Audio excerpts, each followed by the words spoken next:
Testing. Podcast. 1, 2, 2. Podcast. This episode of Super Pulp Science is brought to you by our 10-year anniversary at C4 Comic-Con. Please visit us at our booths and you will receive a free print with the purchase of any book as our way of saying thank you for supporting us these many years.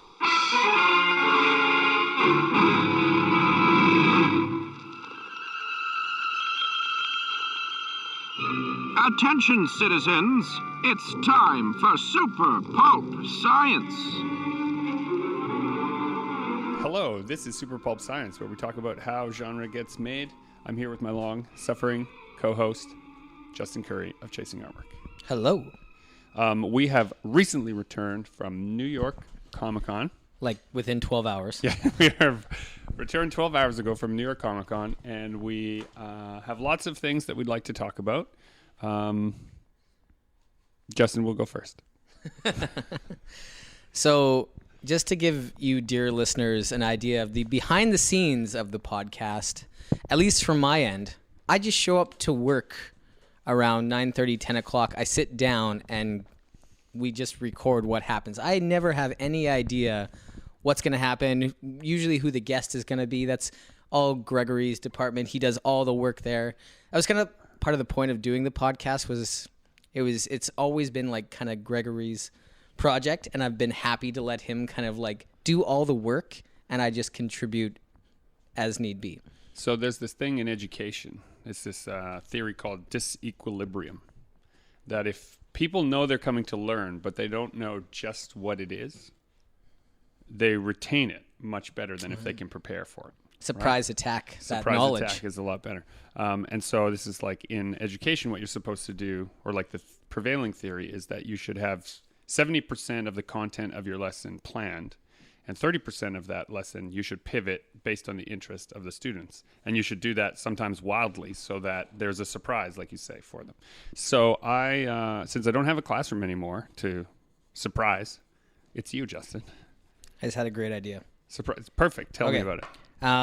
Years ago, I did the Gotham Gears. It was robotic redesigns of Batman characters.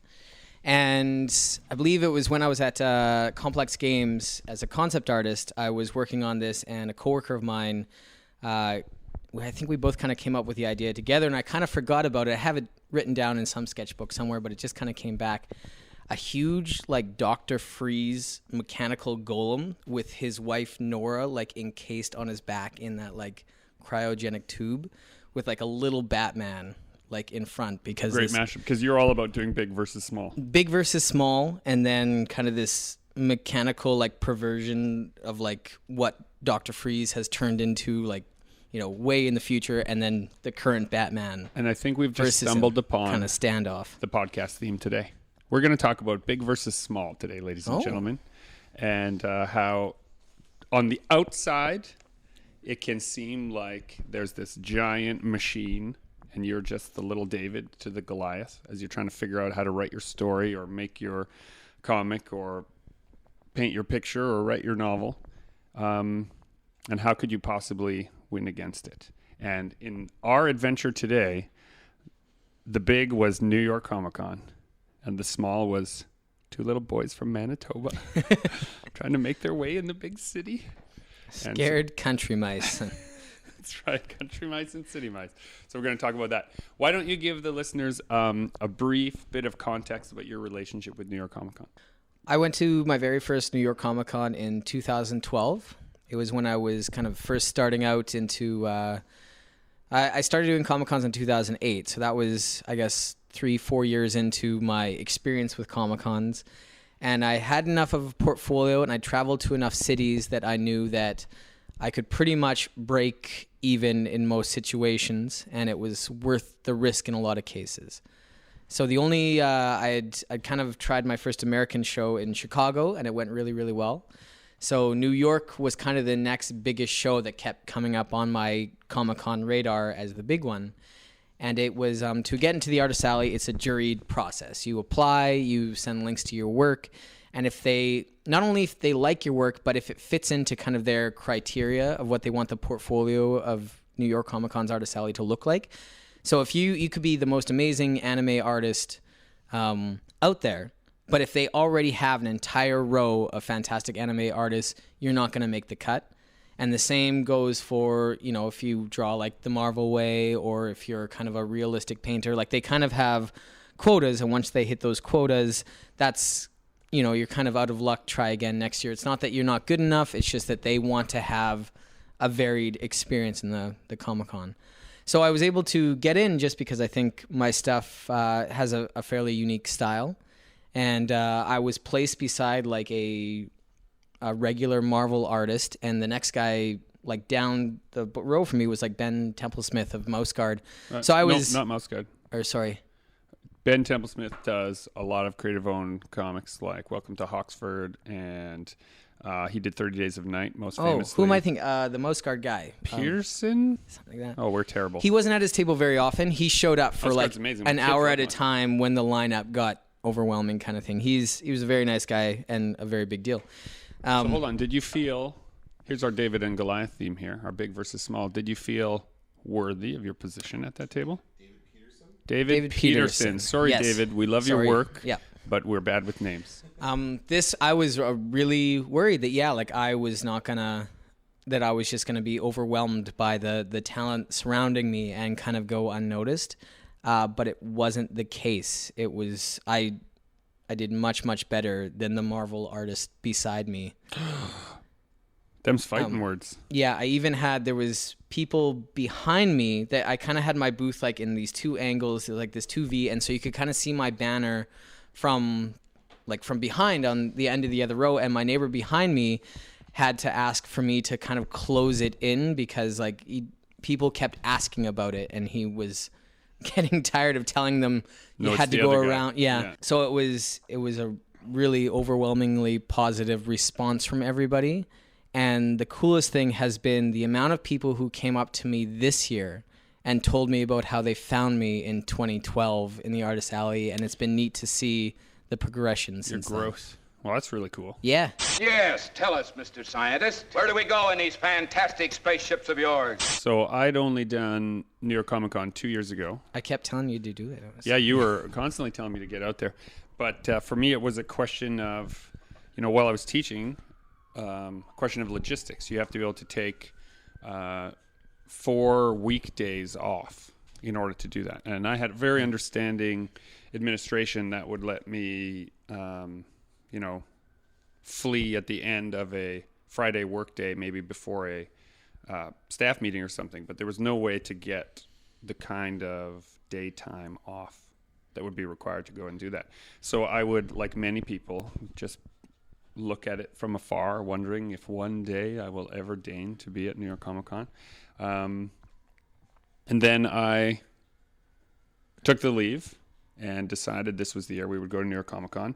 Only, if you recall, it was already September, and the New York Comic Con is in October, and New York Comic Con wait list is very long. Everybody wants to be in. Everyone wants to be there. And so I called the... Mark Fitch, I guess. Yeah. He's a very, very nice guy. Super. Yeah. He was really great. So I got him on the phone and I was like, I'd like to exhibit at New York Comic Con. Hi. And he was like, ha. Yeah. Well, that's really good for you. So here are the ways to do that. And I explained that. So I explained my whole story that I've always wanted to go. I've wanted to go for years. And he kind of didn't to his credit, it could be anybody calling. And so he said, listen, on the off chance that your stuff is something that we haven't seen a lot of and that it's very different than what else is on the floor, there is a possibility because I have a cancellation.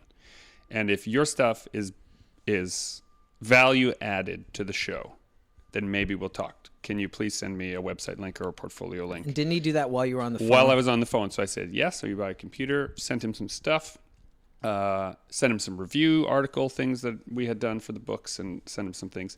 And his first thing was, oh, you don't just sell prints, you publish books. I was like, yeah. And he says, oh, and you write books. I was like, yeah. He's like, well, we don't get many people who write and illustrate books. What are they? And he starts clicking through and he says, oh, we also don't, this is very different, right? He was very careful not to say whether or not he liked it. I got a sense that perhaps it was not his cup of tea, but I did also get a sense that he really legitimately felt like this was something that small press didn't have. And he said, if you're willing to take over a small press table, like there's no room in Artist Alley. Like every A-list Marvel artist and DC artist is there already. You know, I'm not bumping one of them for an unknown, but if you're willing to take over small press, you have enough books that you could probably fill out a small press booth. Would you be interested in taking that over? So the corollary of that story is that the Artist Alley table is much less expensive than a small press table. So that was also him separating, like if you're really serious about it, it's a more expensive space. And so I asked him some telling questions. I just said, and I think this is good for you if you're trying to get into a show, dear listener. You have to ask about the traffic. If it's in the last minute, in the breach, the table that's available likely is the least desirable table of the show.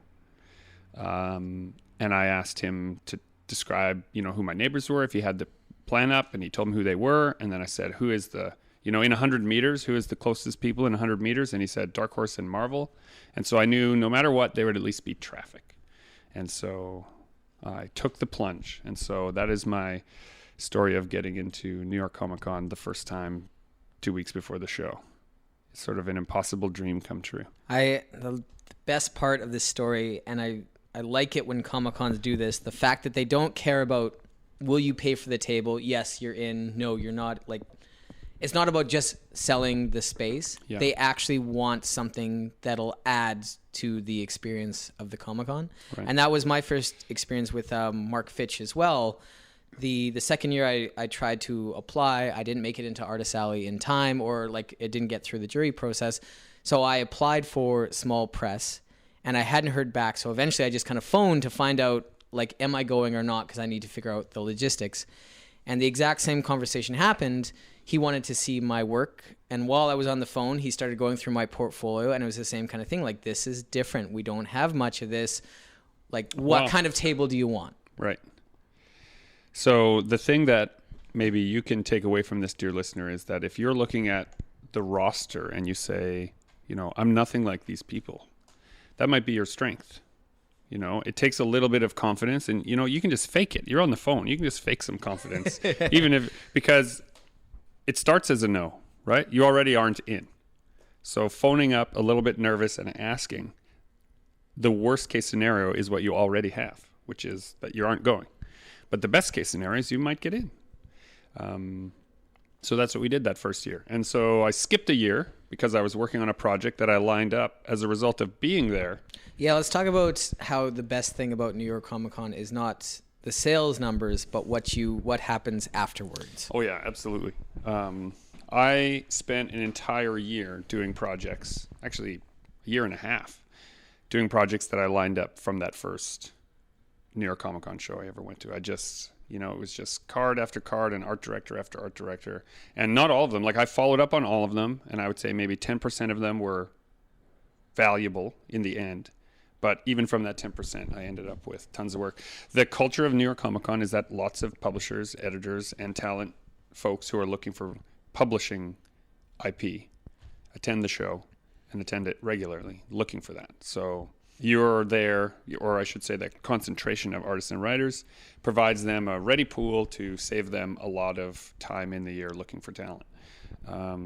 Yeah, they're not being sent stuff. They're not being bombarded by pitches or anything like that. They can kind of go around and decide for themselves. It must be a nice change of pace that, you know. Yeah, totally. And I mean, some of them were very small things, like little spot illustrations in books or magazines. Some of them were very strange. Like I did a short comics project called Codename Colossus to connect to... It was such a cool project. Yeah, connect to a Kickstarter project of the same name. I'm so jealous of that This project. big diesel punk remote control robot Should have been tank. mine. Should have been yours. It was mine, Justin. You found them first. It was mine. And what a pleasure to work with those. It was so way outside the box. Like, not in a million years would I have thought this was something that came out of New York Comic Con. And then the relationship that I had with Z2 that led to working on the Babymetal graphic novel, which was even more surreal to come back to New York Comic Con this year, be back in small press at the Z2 Comics booth, promoting the book that, you know, wasn't even an idea in my head the last time I was in New York City. So, you know, Just dream big, people. Just dream big. But also follow through.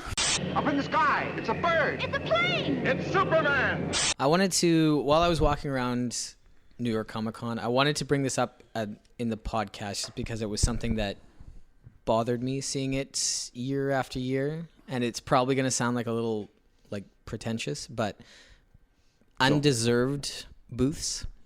People who didn't deserve the locations and the amount of space they had at that show.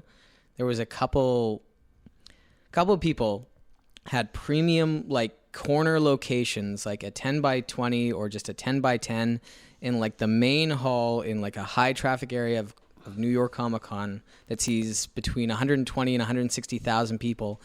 And they did not have the amount of work to fill up half a table, let alone What two if to it's our three. fault, though, Justin? What if they listened to our podcast, believed in themselves, got in, and showed up? I think let's you be need to- constructive in our criticism I of just, this. yeah, it bugged me that it was so apparent that they hadn't earned that. And I know how many talented people don't get into this Comic-Con. Like a lot of friends of ours who are incredible artists haven't been able to get into the show for years. And their stuff is like a magnitude times better. Right. And it just seemed there's got to be a friend network in place here for some of these people. But So you're making a nepotism claim. yeah, I would like to I point sound out so that bitter. I would like to point out that the attitudes and opinions presented on this podcast by Justin Curry do not represent the attitudes or opinions of writer-illustrator Gregory Kamichuk. I'm not going down with your ship.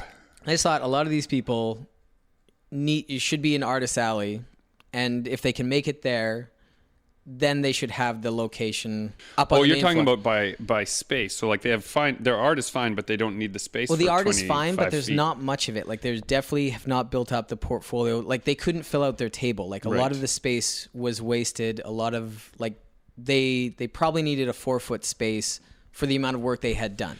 So they bought that prime location. There is absolutely no way they made the money back. They just had the money to get it. Do you know what I mean? Yeah, money always wins. Money always wins. Do you think that if those people come back next year to the same space, you'll see an improvement? I'd like to hope so. I hope that it's not just that they have deep pockets. It's that they worked harder to fill that space out. Interesting. Okay, well, if we're talking big versus small, let's go down that rabbit hole a little bit for the dear listener that is thinking, okay, I want to exhibit at a big show. What's it cost to do that? What kind of show? Like, are we talking? Let's talk about Canadian shows. Okay, So, let's compare like a show like Winnipeg. Winnipeg. Yeah.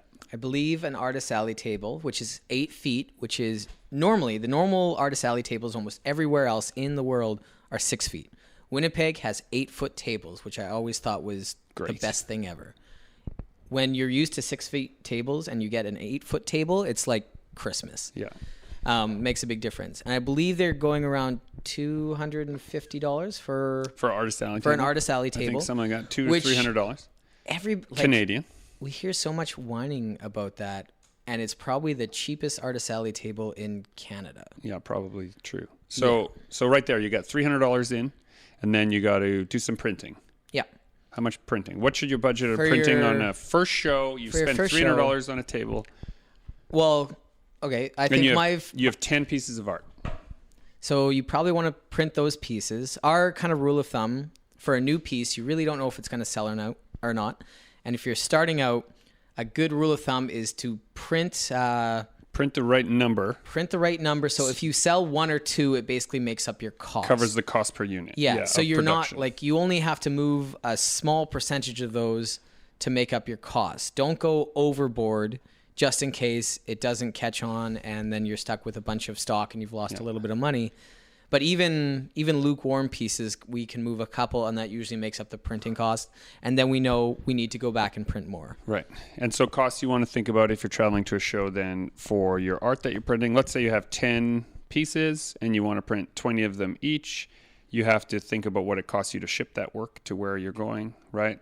figure out what your cost per unit is, divide the total cost of printing, the total cost of tabling, and the total cost of getting there. Well, when you're starting off, you should be driving or doing your local shows. Right. Though, yeah, that's a conversation for once you've established that you can make a profit in your backyard. So all those things will give you a cost per unit if you stack them all up and then divide them by the number of things you have to sell. And then you have to be realistic with yourself based on the traffic and the likely interest.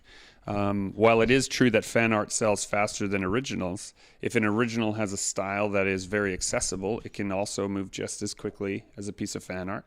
You know, my portfolio is 80% original work and 20% fan art, and that original work also has a long tail of the comet.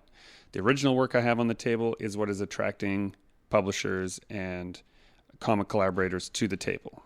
Right? They see that I am producing original content, and they also want to produce original content. So you want to have in your portfolio or in your body of work more of the work you want to do. So if you love doing fan art, do fan art. I'm not the fan art police. If you want to do original content and you only ever want to do original content, make sure you have lots of it on your table, because that's the conversation you're hoping to have. Right? Interesting. Have there been any moments when you have arrived at a show of that magnitude, where you look up at the activations, they're called, that's those big displays with like a 20-foot Hulk and a, you know, Silver Surfer swinging down from the ceiling or whatever, where you've thought, should I do this? Or is this just being a braggart? Like, should we... Like, how big is too big for a booth setup? Well, I think as big as you can manage, right? Like like I noticed at at this show, I had a 10 by 20, which is by far the most amount of space I had at New York Comic Con, and I thought I'd brought enough for a proper back display. But as it turned out, I didn't quite bring enough stands to do the proper job that I wanted to do. Yeah, you want to tell the listeners what I said about your setup once I saw it? Gregory was a little disappointed in my setup. Yeah, I said which stung a bit. I don't think you've ever... When was the last time you've been disappointed? Never. I haven't been disappointed in a long time for your setup, but it felt, by comparison of how you normally curate your booth space, it felt a little bit shabby. And that's just unexperienced with that type of space. It was a big L, and I'm used to having kind of two tables on a corner, and I know how to fill that out really well because I've had that kind of spot for years, and I've like perfected my setup. I wonder if it's karmic. Like, had you seen those people at those corner booths and thought, you guys don't deserve that, and then as a result your own table setup suffered? Yeah. The great universe put its thumb on you, maybe. Well, I think it's part of the learning curve. Now that I've had that table, I know exactly what I needed to have done. Yeah. And for next year, it's going to be... And so I'll quantify that for the listener. When I said shabby, what I mean by that is that if a booth setup has a footprint that large, I want to be able to see what is for sale at that booth from any of the aisles that pass it. Like, that's sort of my criteria, that if you've spent the money and had the foresight to have that big plan, make sure that all the traffic can see you, because it's not just the sales that you want on the show floor. It's also that there are these thousands of people cruising past you, and why not expose your brand and your art to them at the same time? And normally you do that. You have this great kind of half U built up that you do so that from any approach you can see the chasing artwork amazing shatters. But in this one, it was like from two angles, you were sort of invisible. It didn't hurt your sales at all, but it's still, to me, I was like, oh, I don't know, Justin's slipping. I needed some more curves, and like usually, my backstand is kind of, it has some curves in it. It's like a U shape. And in this show, the only way I could really cover up my entire backstand is to have it mostly as a straight line. I really would have liked to do something different, but I couldn't bring enough of my backdrop photography stand to do a proper job. And now I know that for next year, and it's going to be a very different looking setup next year. But luckily, it didn't really hurt me. Right. Okay, so other than your opinion, there was no downside. When we are drawn into the burning orbit of the sun, our planet will explode like a giant bubble. So I had an experience Oh yeah, let's talk about your setup. Yeah, let's talk about Gregory. I was there to promote Apocrypha, the new Babymetal graphic novel, and the show, New York Comic Con, tried an experiment to do a New York anime show 20 blocks from the New York Comic Con. 20 blocks. It felt like 20 blocks away. And almost a different part of the city. So to its credit, the show setup, the anime show, floor setup was great. Layout was good. The way that they wanted traffic to flow to and fro. They had lots of activations. There was places to chill out. There was it had all the makings of a really great anime show, but it did not have the traffic. Well, like one of the core ideas here was the Javits Center is a huge building, and it used to have kind of almost a side hall where the artist alley was. This big, huge, almost connected building to it. That is currently demolished, and they are building a new one. So I think the idea is they eventually want this whole anime convention to be in that new building. Yeah. But they don't have that building yet, so instead of just not having it yet, they put it, a 20, 30-minute walk away. So it was like a first-time show is sort of what it felt like for that organizer. And I mean, we did fine there because we had a very lovely and dedicated fan base that showed up to our Babymetal panel and to talk about the graphic novel, and we had some limited edition prints for that book, and that was all amazing. But once we were done the Thursday, Friday, it became clear to me that if all that other great stuff that I love about New York Comic Con was going to happen to me, I had to get my butt into the Javits Center. And to Z2's credit, they completely agreed, and they said, well, just move your setup to our other spot. They had two tables. They had a spot in the anime show and a spot in the Javits Center, and they said, just move your setup to the other side. No problem. So that was really generous and wonderful. And so once I was there, I had a surreal moment of being at the table that I had been across from the previous year or previous 2 years, and saw it all from the other side. I also saw some other big versus small moments at the show. Lots of people bringing pitches to those publishers. Because you were at a publishing table. I was at a publisher's table, and I have not been at one in a while. I usually have my own setup, so I was able to see people's nervous first attempts at handing over their portfolios or their reviews or any of that. And there was a lot of them that they were trying really hard, but the one that stands out as being really, I thought, clever, and I thought, this is something I could do, this is something I could learn from.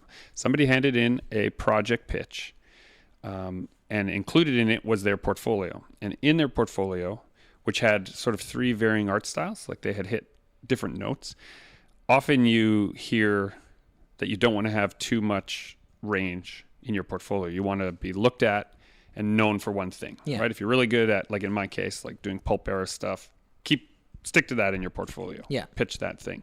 This had three different, very varying styles, but each of the chapter breaks of this portfolio included the art direction notes that they had received from the art director of the publisher they had worked on. And so you as a publisher could read the art direction that was given and then see the result of that art direction. And I thought that was a beautiful bridging technique against the conventional wisdom of portfolios to show a variety of work, but also say, like, the reason there's a variety is I can do a variety if I'm asked, right? Their pitch contained what they wanted to be doing, but they were also showing some range so that if the publisher said, not your book, but do you want to work on one of ours? That was really clever. So very versatile. That's a pro tip I'd say I'm going to steal. So all of you should too, dear listeners. Especially now that I'm working on lots of ranging projects. I'm doing all ages books, I'm doing horror books, and I'm doing sci-fi stuff. And we did this mythology book with Apocrypha. I have a style, but I also have a bit of a range, and it can be, I think, a little bit Byzantine for the agent or publisher or talent person to look through it and try to figure it out. I also had a few moments where people who were buying prints or books from me, I didn't know who they were until after they gave me their card. And that's always the best scenario. Which is also why you treat everybody nicely. That's right.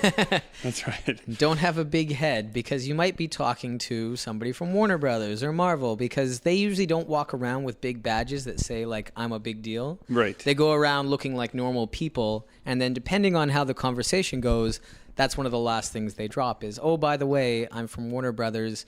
Can I have a card? Right. Which is one of the conversations that happened to me this weekend. So a couple of license holders were really interested in me working on some of their projects. A kind of a big deal publisher who I obviously can't name until after the meeting invited me down to LA to come and sit down. I guess that narrows the field. To sit down and talk about a possible project, which is right now a follow-up to Midnight City, which I'm working on, a World War Weird book. And they really, really liked Midnight City. They thought it was really kind of out there. They were able to look at they got to look at some of the first printing copies of Apocrypha, and because there's a number of years between Midnight City and Apocrypha, and my work has grown quite a bit. So I wanted to show them, like the direction that they saw. I can do better. Here's where, you kind of, it's like, Dad, here's my report card. Yeah. Right. And so between that space, I also said, I've been working on this other project. They asked if I had a publisher attached. I said, no. They said, well, maybe you'd like to, maybe we'd like to. And they specifically, one person asked me in another conversation, how are you in a room? Right? They asked if I had an agent, right? And I said that I did not have an agent.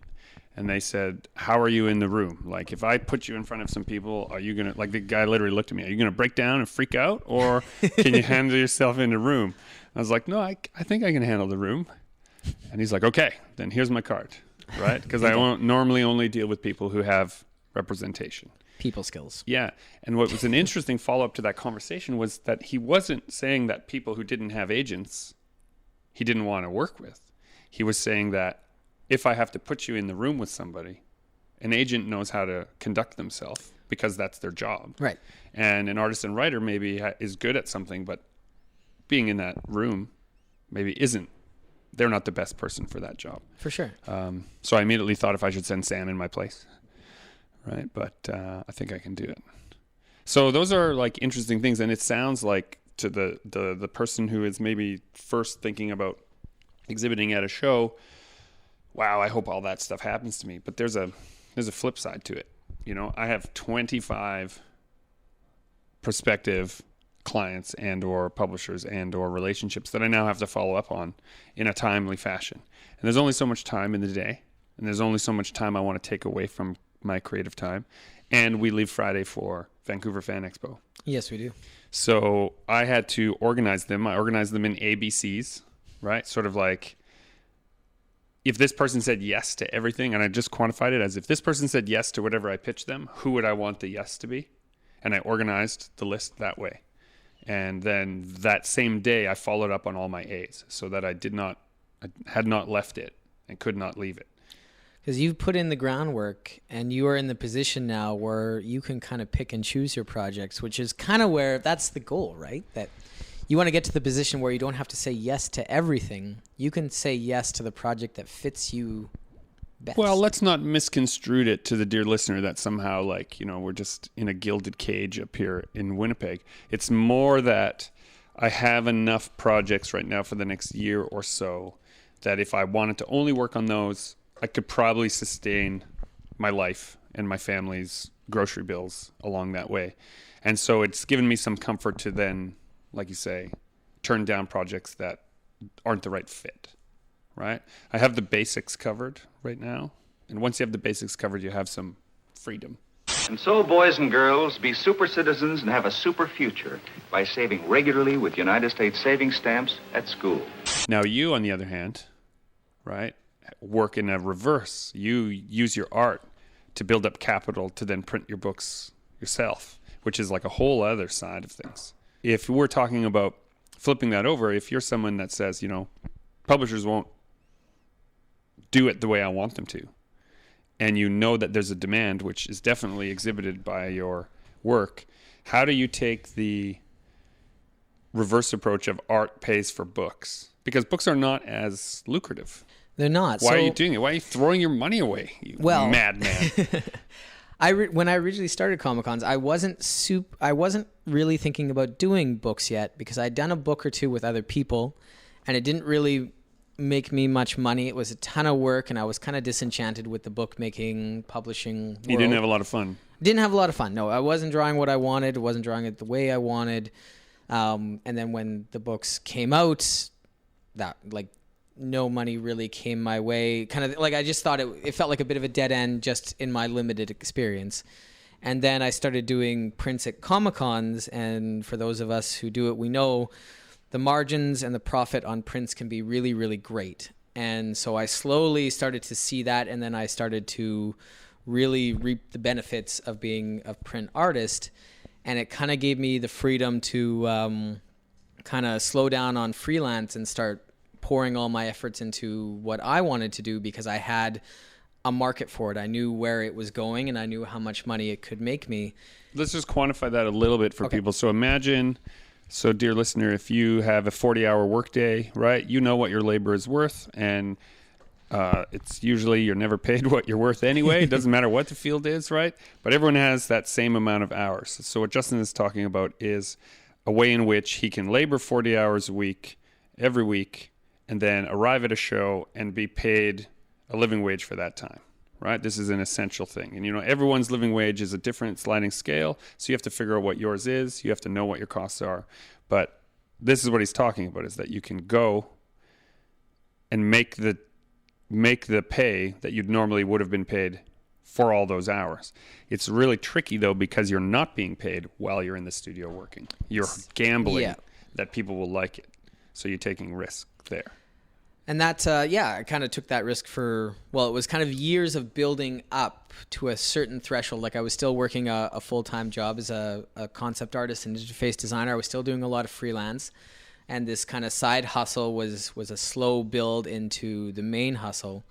And once it became the main hustle, then I'd had enough confidence and enough success with my own work to kind of realize, why do I need to do a book with somebody else? I can just do a book myself. I can fund it myself through the Comic-Con profits. And now the kind of big thing was like, well, I can just bring it to shows and sell it there. Why do I even need to go to bookstores?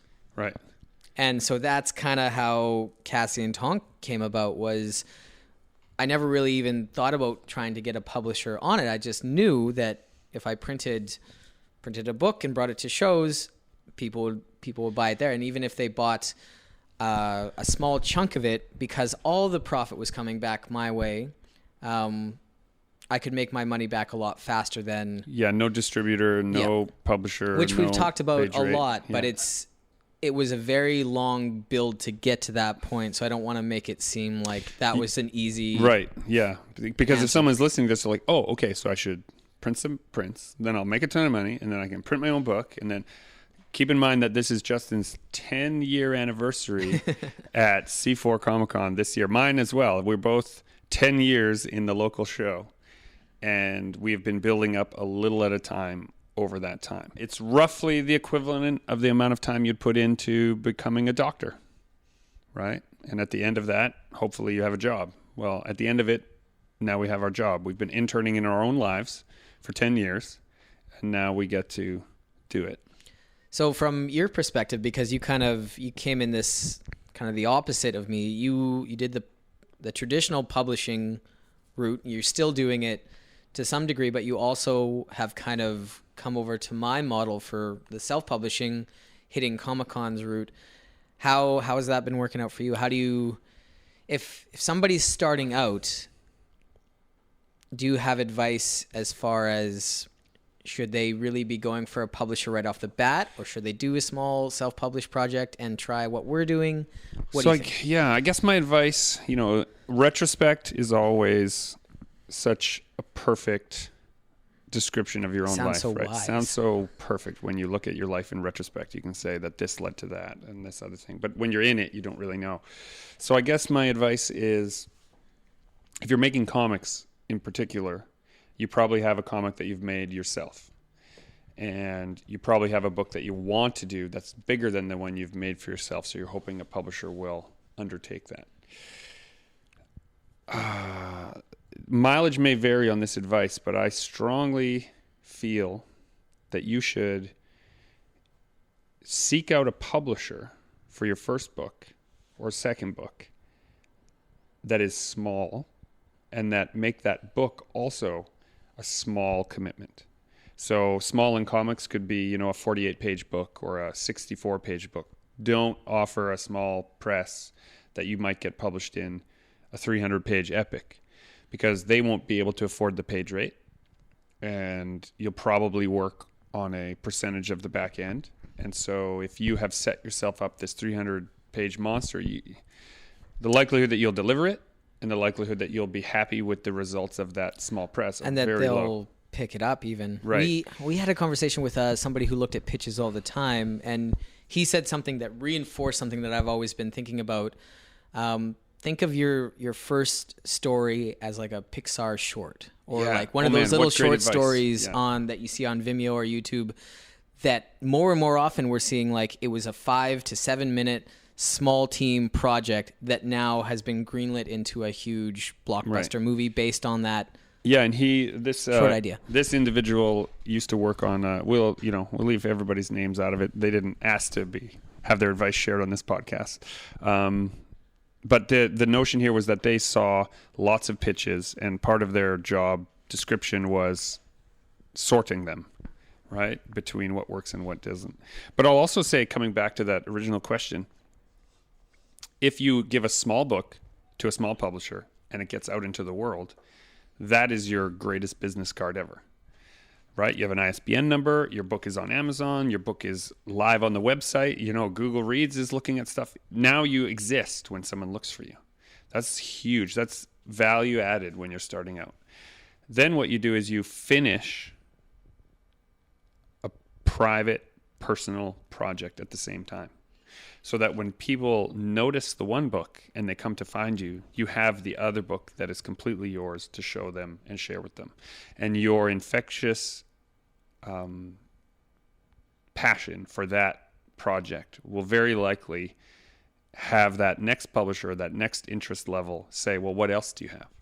So my sort of trifecta here is you need a book with the publisher, a book you've done yourself, and a book that's in development whenever you go to a show.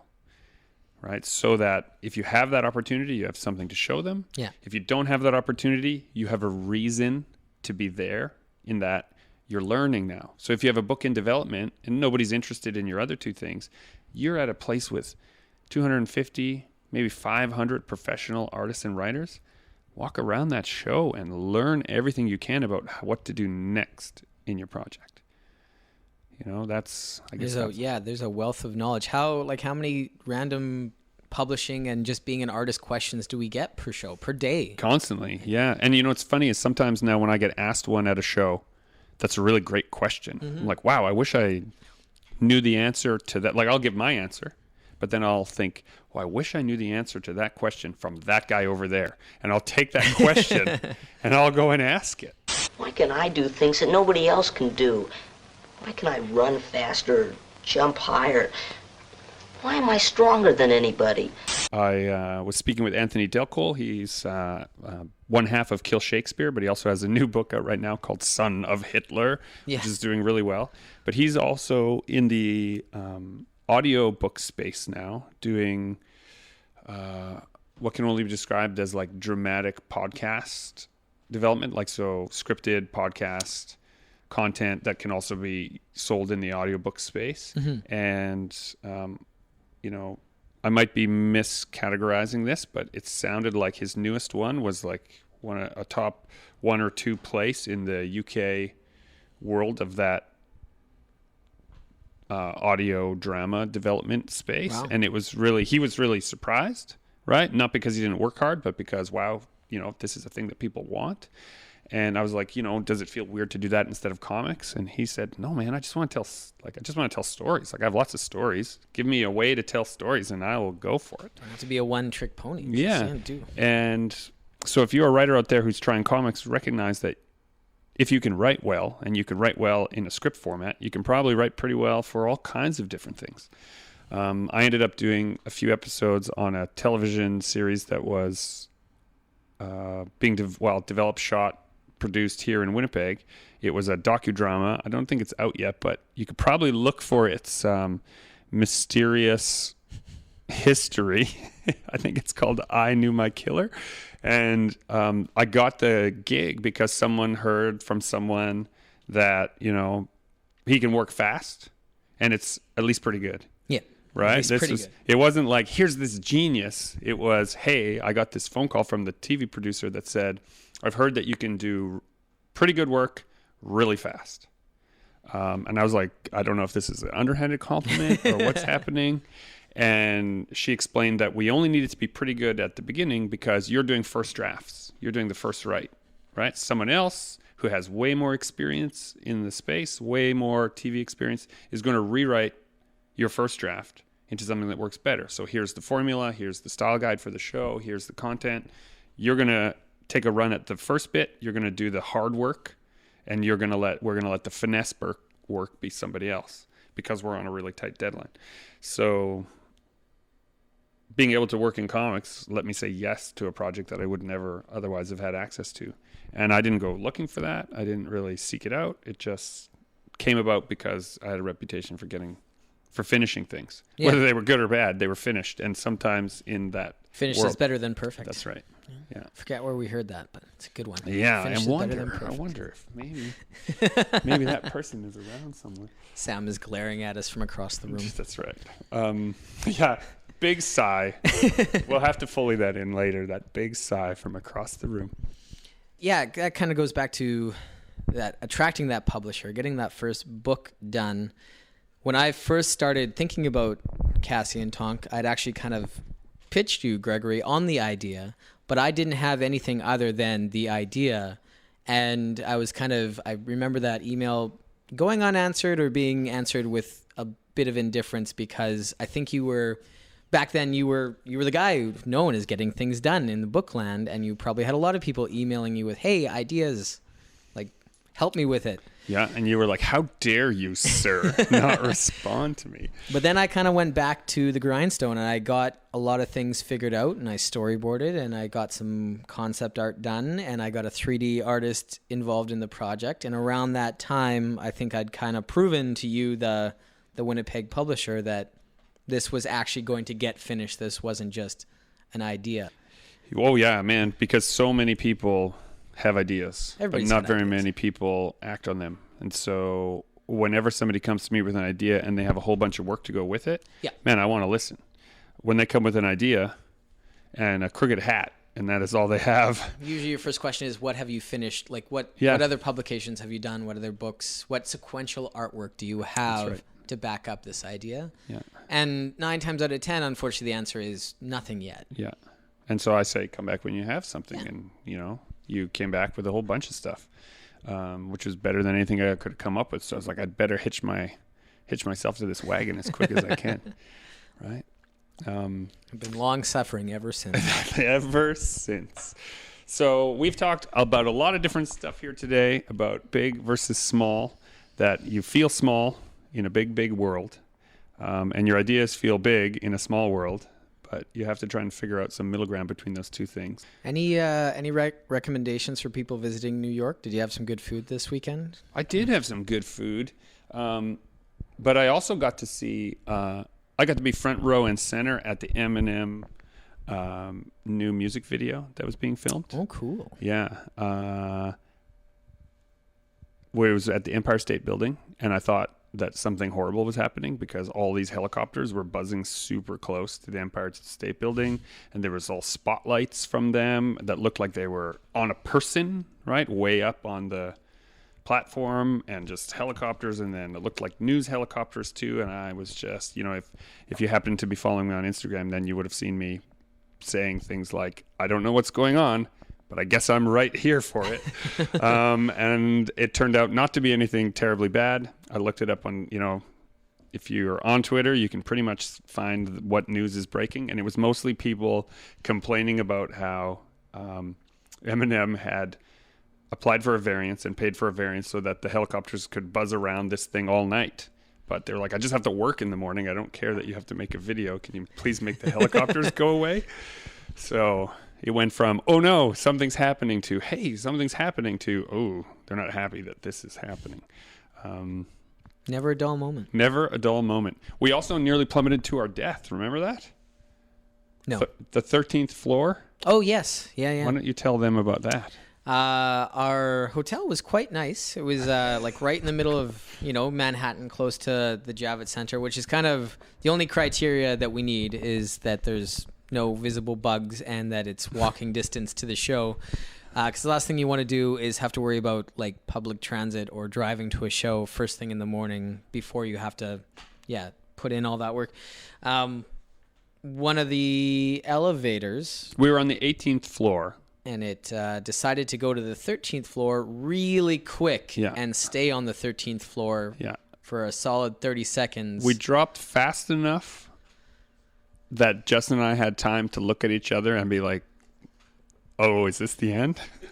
And then stopped suddenly enough that, if I had been a older gentleman, I probably would have just fallen right over. Like it was like the brakes locked up and then it stayed and we were on the 13th floor. And we were looking at each other like, this is how horror movies start.